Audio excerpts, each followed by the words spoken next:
So I was just about to sit down and enjoy my latte when I immediately seen something on Marketplace I had to go get. This right here is a 1996 Yamaha VMAX 600 that's rotting away on someone's lawn. And he's asking only 500 bucks for this beauty of a machine. And just to sweeten the deal, it hasn't run in years. So I reached in my wife's purse and right next to my balls is the money. Just grab the truck keys real quick, run to the truck as fast as my little legs could go, start up that old 5.3 and put the pedal to the middle.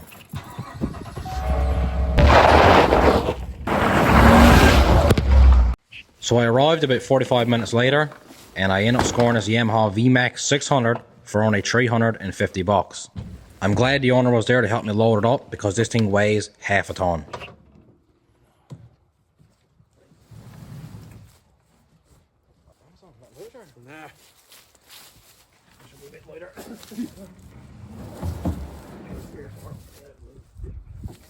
So we get the beast loaded up. She's like the lead. Got myself a coffee here in Glovertown.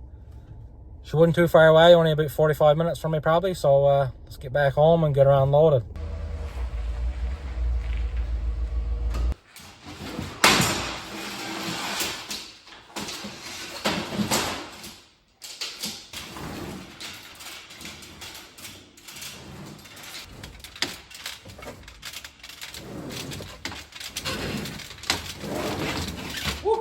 So after a ruptured disc in my back, this snowmobile is out of the truck and in the shop. And this is what 350 bucks gets you out of a Skidoo. She's pretty rough around the edges. But I think there is some good potential here if we can get this going. Now what you're looking at right here is a 1996 Yamaha VMAX 600. This is a 600 twin cylinder engine. And at almost 30 years old, this thing is still pretty slick looking. Can you imagine leaving the Yamaha dealership back in 1996 with this bad boy? So the story I got in this was it's just been sitting outside for a long time, but it did run when it was parked. And it's very evident that it was sitting outside. You know, there's plants growing in the skis. Back here we got moss growing on the seat. The seat is tore open.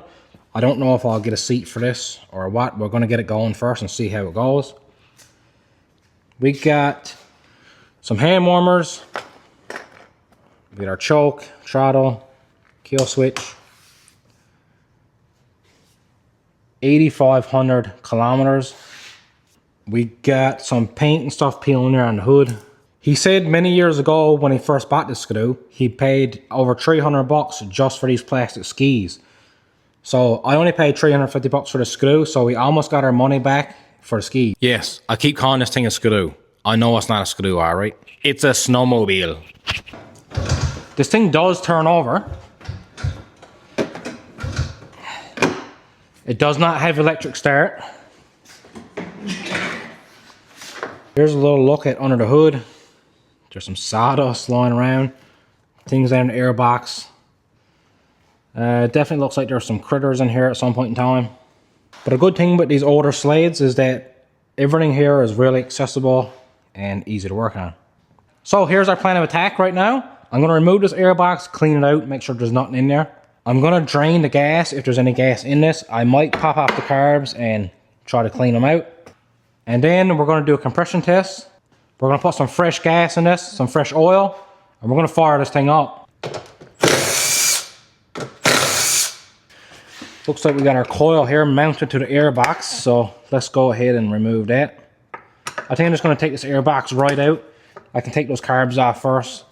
This thing was sitting for many, many years, so that's probably going to have to be cleaned out.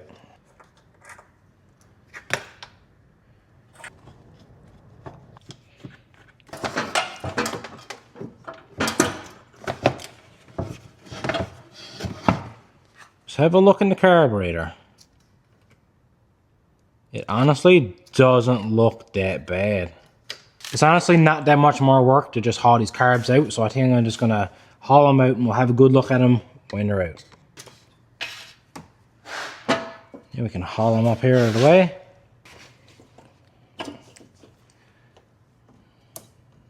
The fuel lines are still pretty pliable. They don't seem to be gunked up really. When you're doing the small stuff like this, I always try to use hand tools. Because if you use the impact gun or a drill for this kind of stuff, you will strip out these little screws. Ask me how I know.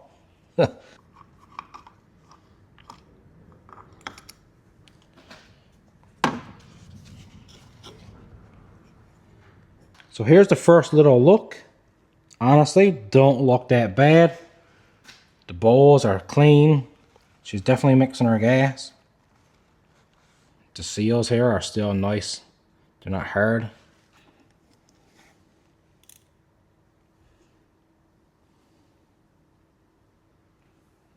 I don't know how well you can see this jet right here, but this is why when something sits for so long, you tear apart the carburetor.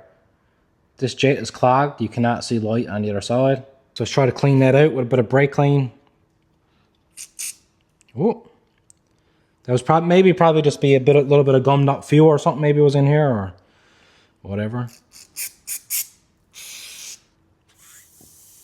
You can see light on the other side of this. You know how gas got that strong smell? Well, this gas doesn't have it. So if you look down in here, you'll see that needle is moving back and forth freely. It's the same on the other side. The needle is moving back and forth freely. I'm going to get the bowls put back on and get them chucked back into the skidoo. I probably didn't really need to take these carbs out and look at them, but for the sake of a few extra screws, it's worth having a look at. And just like that, carbs are back in. Now let's just pop open this air box here and make sure that there's nothing in there. Discard what I said about not using your impact gun.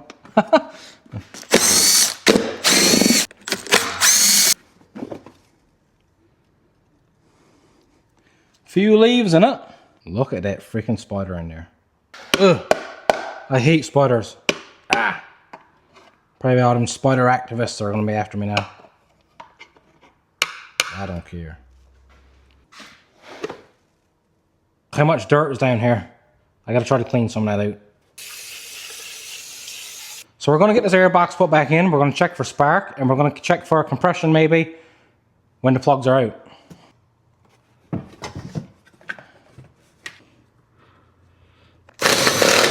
Let's put our coil back on and check for spark.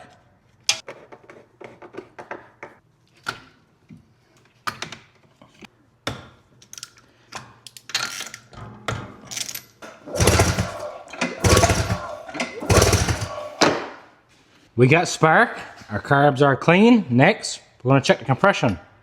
Anything above 100, I think we'll be fine.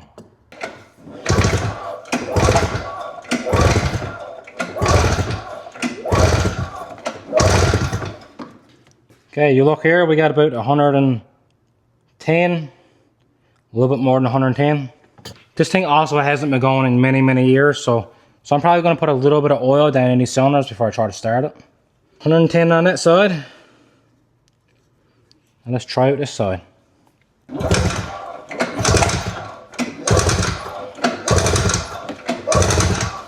The other side is just about the same, about 110. Now I don't know what the exact spec is for this fine old machine here, but I'm gonna call 110 good enough. I think we're getting pretty close to starting this thing up, you know. I'm gonna dump a little bit of premix down them cylinders. The tank is empty, believe it or not. I don't know if it leaked out or if it all got burnt or what, but there's none in the tank.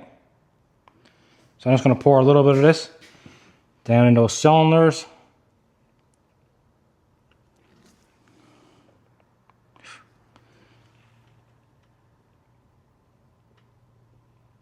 Pour a bit down in the oil tank. Oh, we're full on coolant, so that's good. So if you look down in that chain case, there's no dipstick and I don't see it like a sight eye. And I'm looking down in there, I don't see any fluid. I don't know where the level is supposed to be, but I think I'm just going to get a bit of gear oil and stick down there.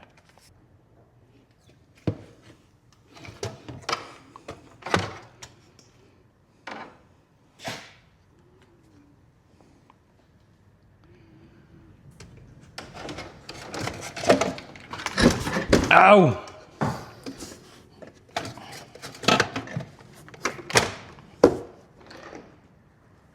You stay. Oh! Sorry, I had tacos last night. Can't forget to put my plugs back in. She's not gonna start like that anyway. This is still early November, so we got absolutely no snow yet, but You better believe I'm gonna rip this up the gravel driveway. I'll be honest with you, I'd like to have some sort of wheels rigged up so I can just kind of clamp onto the skis, almost like an ATV wheel, right? And then I can drive it up and down the driveway with no snows, no ads.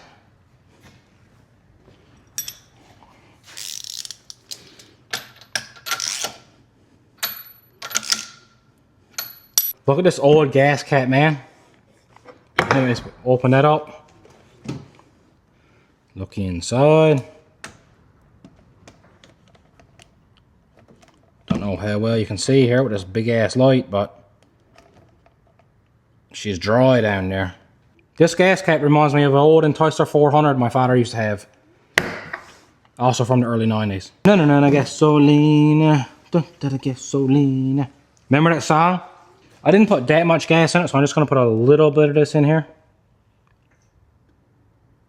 About that much, probably. Give her a shake. Mix it all up. I'm just going to open up the door a little bit because this is probably going to be really smoky. Put this down so it don't fall down. Drop a comment. How many hauls before it starts? I'll say about a dozen hauls before this thing starts off.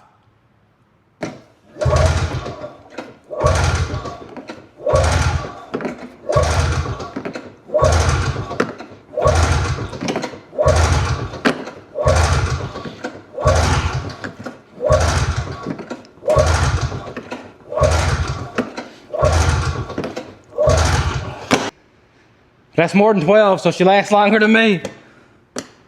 I can smell gas.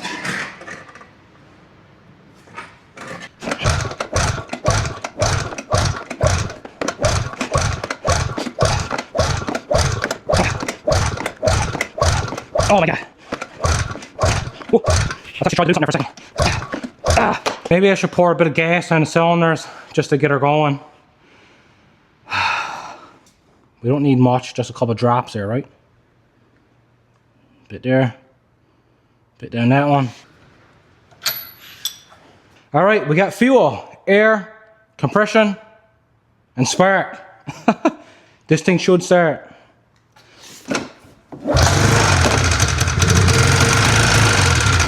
Oh, she fired. She's not drawn any gas into the carbs from the tank.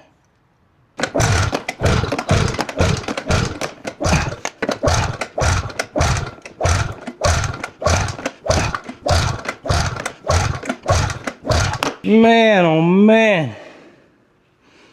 Let's try that again. Okay, we got more gas out on the cylinders. I finally found my big can of starting fluid. Let's try her out. Oh, come on, baby. Oh, don't do me like that.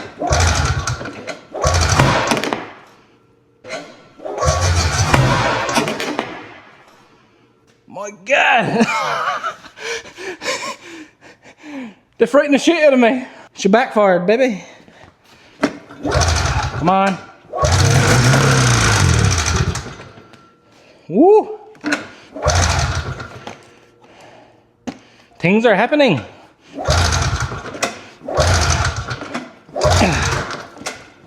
Come on, baby.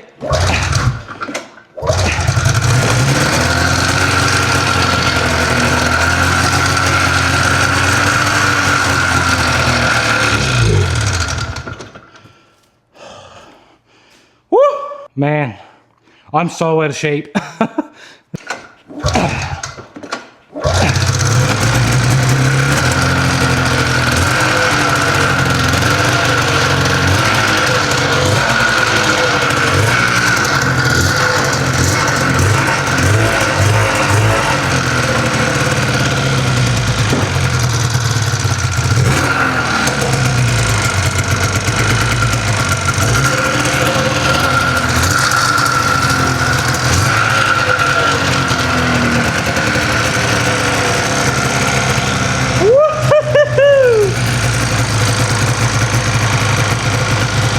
She's definitely getting oil.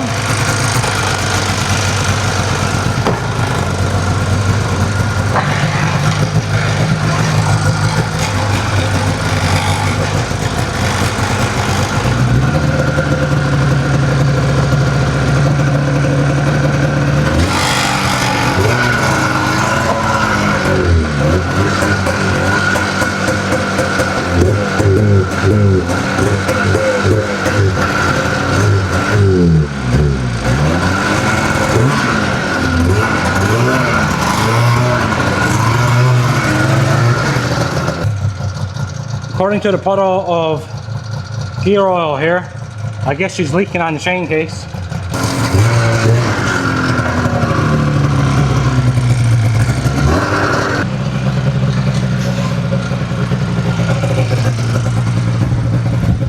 Oh, got ya.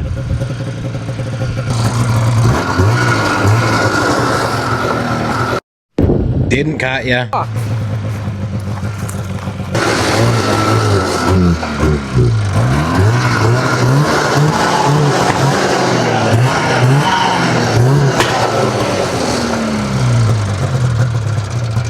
It seems like the longer this thing runs, the better it runs.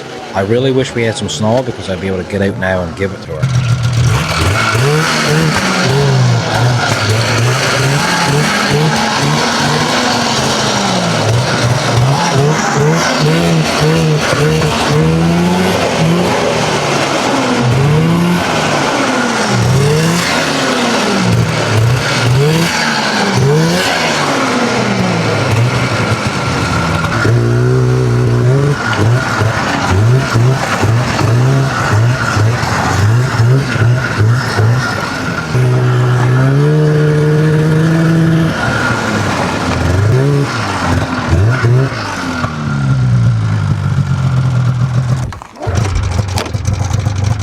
There you go.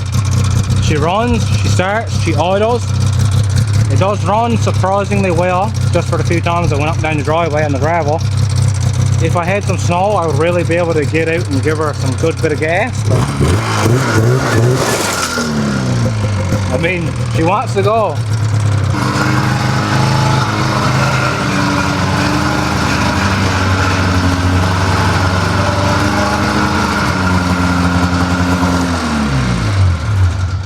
These new skis got some bite to them.